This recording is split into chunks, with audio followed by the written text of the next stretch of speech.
केदारनाथ धाम। हर साल लाखों लोग यहाँ महादेव के दर्शन करने आते हैं, लेकिन क्या आपने कभी गौर किया है कि यहाँ का शिवलिंग बाकी मंदिरों की तरह गोल या बेलनाकार क्यों नहीं है? आखिर केदारनाथ में महादेव की पूजा एक त्रिकोणीय यानी त्रिभुजाकार शिला के रूप में ही क्यों होती है? नमस्कार, बहुत स्वागत आप सभी का राष्ट्र टीवी पर। मैं हूं आपके साथ पूजा शर्मा।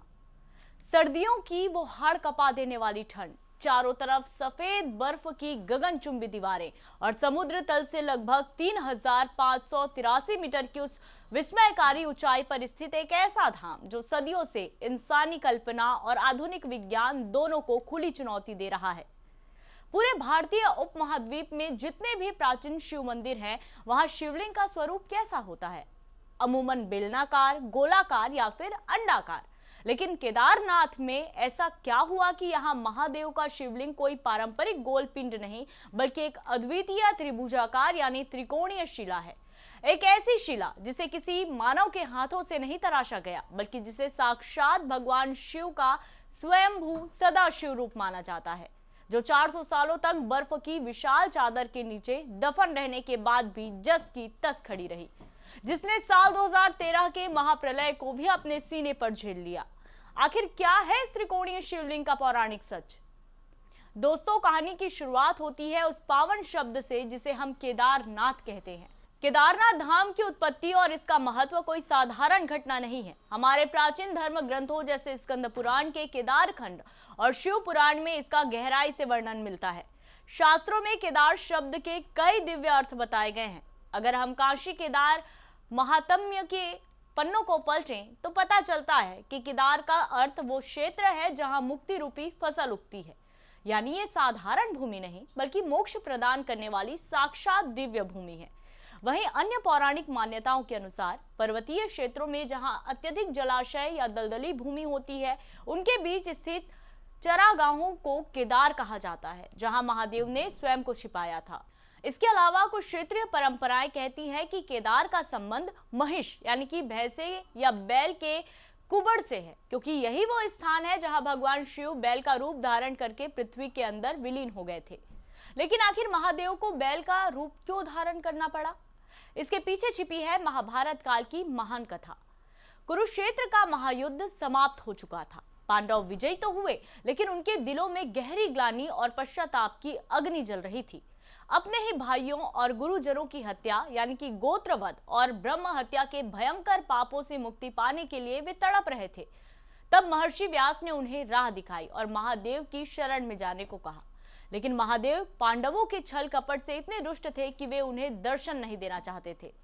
शिवजी गुप्तकाशी के पर्वतीय क्षेत्रों में चले गए और वहां चरने वाले मवेशियों के झुंड में शामिल होने के लिए उन्होंने एक विशाल बैल यानी वृषभ का रूप धारण कर लिया। लेकिन पांडव भी अपनी जिद के पक्के थे। महादेव के इस गुप्त रूप को भांपकर महाबली भीम ने एक भयानक चाल चली। उन्होंने अपना शरीर विशालकाय किया और 2 पर्वतों पर अपने पैर फैला दिए। अब बाकी सारे पशु तो सुगमता से भीम के पैरों के नीचे से निकल गए, लेकिन शिव रूपी बैल ने पैर के नीचे से जाने से साफ इनकार कर दिया। भीम समझ गए कि यही साक्षात महादेव हैं। जैसे ही भीम ने बैल को पकड़ने के लिए हाथ बढ़ाया तो बैल तेजी से भूमि के अंदर समाने लगा। लेकिन भीम ने तुरंत उस बैल के पिछड़े हिस्से यानी उसके कुबड़ को अपनी फौलादी बाहों में दृढ़ता से जकड़ लिया। पांडवों के इस अटूट समर्पण, अदम्य साहस और सच्चे पश्चाताप को देखकर महादेव का दिल पिघल गया। वे अपने वास्तविक दिव्य रूप में प्रकट हुए और पांडवों को सभी पापों से मुक्त कर दिया। बैल की पीठ का वही त्रिकोणीय उभरा हुआ भाग केदारनाथ में स्थापित हो गया, जिसे आज हम सब त्रिभुजाकार ज्योतिर्लिंग के रूप में पूजते हैं। वैसे एक और प्राचीन कथा यह भी कहती है कि भगवान विष्णु के अवतार नर और नारायण ने बद्रिका आश्रम में घोर तपस्या की थी। उनकी निष्काम भक्ति से खुश होकर शिवजी ने उन्हें वरदान दिया और लोक कल्याण के लिए हमेशा के लिए इसी बर्फीले हिमालय क्षेत्र में ज्योतिर्लिंग के रूप में प्रतिष्ठित हो गए। लेकिन दोस्तों, यहाँ एक और बड़ा रहस्य है। जब बैल रूपी महादेव भूमि में समाये तो उनका शरीर केवल केदारनाथ तक सीमित नहीं रहा। उनके शरीर के अलग अलग अंग उत्तराखंड के गढ़वाल हिमालय के 5 अलग अलग स्थानों पर प्रकट हुए, जिन्हें आज हम सामूहिक रूप से पंच केदार के नाम से पूजते हैं। अब बात करते हैं इसके आध्यात्मिक और तांत्रिक रहस्य की। केदारनाथ का ये त्रिकोणीय शिवलिंग कोई साधारण शिला नहीं, बल्कि ब्रह्मांडीय ऊर्जा यानी कॉस्मिक एनर्जी को समेटने वाला एक अत्यंत शक्तिशाली यंत्र है। ज्यामिति के सिद्धांतों के अनुसार त्रिभुज को इस ब्रह्मांड की सबसे स्थिर और ऊर्जा को केंद्रित करने वाली संरचना माना जाता है। ये त्रिकोण त्रिदेवों ब्रह्मा विष्णु महेश और प्रकृति के त्रिगुणों सत्व रजस तमस के पूर्ण संतुलन को दर्शाता है। योग परंपरा में इन मंदिरों को मानव शरीर के चक्रों से जोड़ा गया है। गर्भगृह के उस घने अंधकार में जहां सिर्फ एक घी के दिए की मंद लौ जलती है, वहां भक्तगण इस त्रिकोणीय शिला के पृष्ठभाग पर बड़े प्यार से शुद्ध घी का लेप करते हैं। जानते हैं क्यों? क्योंकि जब भीम ने बैल रूपी शिव को पकड़ा था तो उनके अंगों को शांत करने के लिए घी से मालिश की गई थी। ये परंपरा आज भी जीवित है। इस शिवलिंग के अग्रभाग पर भगवान गणेश की सूक्ष्म आकृति और मां पार्वती के श्री यंत्र का अंकन इसे शैव और शाक्त मत का परम समन्वय स्थल बनाता है। दोस्तों, अब समय है विज्ञान की कसौटी पर इस रहस्य को कसने का। केदारनाथ धाम और ये स्वयंभू शिवलिंग उच्च हिमालयी क्रिस्टलीय अनुक्रम में स्थित है। ये क्षेत्र मेन सेंट्रल थ्रस्ट जोन के बहुत करीब है, जिसके कारण लाखों वर्षों से यहाँ सबसे ज्यादा विवर्तनिक और कायांतरण की प्रक्रिया चलती रही है। भूवैज्ञानिकों के शोध के अनुसार इस पूरे क्षेत्र की चट्टान मुख्य रूप से ग्रेनाइट, नीस और शिस्ट से बनी है। Wadia institute of Himalayan geology के वैज्ञानिकों ने जब मंदिर और उसके पत्थरों का एक्सरे फ्लोरेसेंस विश्लेषण किया तो उनके खनिज संगठन की जो रिपोर्ट सामने आई वो हैरान करने वाली है। सिलिका की मात्रा लगभग 71% से 75% तक है। यही वो वजह है जो इन पत्थरों को फौलाद जैसी ताकत देती है। और सबसे बड़ी बात यह है कि इस मंदिर के पत्थरों को जोड़ने के लिए किसी सीमेंट या गारे का उपयोग नहीं किया गया, बल्कि इन्हें इंटरलॉकिंग तकनीक से जोड़ा गया है, जिससे भूकंप के तेज झटके भी इनके पैर नहीं डिगा सकते। लेकिन विज्ञान की सबसे बड़ी गवाही तो अभी बाकी है। देहरादून के Wadia institute of Himalayan geology के वैज्ञानिकों ने जब इस मंदिर की दीवारों पर रिसर्च की तो उनके भी होश उड़ गए। उन्हें पता चला कि ईस्वी सन 1300 से 1900 के बीच यानी लघु हिमयुग के दौरान ये पूरा मंदिर और यहाँ का शिवलिंग लगभग 400 सालों तक बर्फ के विशाल ग्लेशियर के नीचे दबे रहे थे।